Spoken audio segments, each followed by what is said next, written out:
modify and extend the USB cable itself. If you can see from here, from the USB cable there, you can see whether they have a red, white, green and black. The red stands for the power and the black is ground. Then we have a data minus, which is white, and green as a data plus. So you can see in this USB cable diagram, there's interesting stuff. They also have the aluminum foil and the shielding net. So what the aluminum foil does is reduce the EMI. Okay, if you search at the Google, you say what does aluminum foil do on USB? Okay, so different types of shielding are used as they differ in the specific advantage is protecting signal frequencies. Aluminum foil shielding is ideal for reflecting EMI, which is electromagnetic interference, sort of shield the EMI interference when the data transfer. Okay, what this is EMI is important. For example, when you have a data transfer,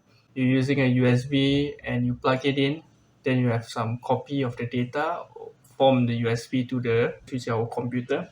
When we copy the data, will be some there is no have and some good aluminum foil there will be some interference and maybe data will be corrupt and maybe it doesn't pass from the USB drive to the computer itself. So that's what it is. Okay.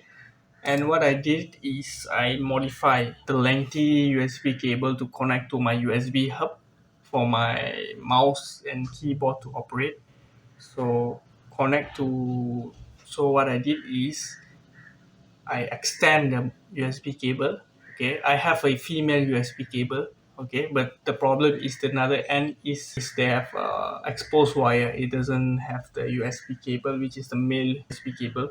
So what I have to do is I solder the male USB cable to join it to the female USB cable, which is the length of the wire. My male USB cable, most probably the male USB cable is get it from the mouse, which is the salvage mouse because the mouse is already spoiled. So I use the USB itself.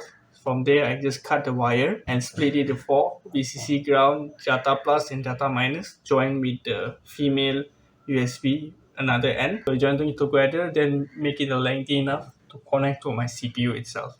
So yeah, that is kind of I can extend and modify it. Of course, the aluminum foil doesn't present on the USB cable itself. I'm not sure about the interference of the EMI on the data transfer. But so far, I checked on the mouse and keyboard is working as fine. In terms of the data transfer to the USB hub, if I plug it in USB, I haven't tried that yet, so maybe I will try it later. It will be any interference. Okay, is it aluminum foil is very important for USB cable and ensure the data transfer is complete within the line. So let me know in the comments below. Okay guys, that's it for the videos. I just want to share what I did to extend the USB cable, and I did it as practical application and it works as well. So guys, thank you for watching. See you next time. Bye.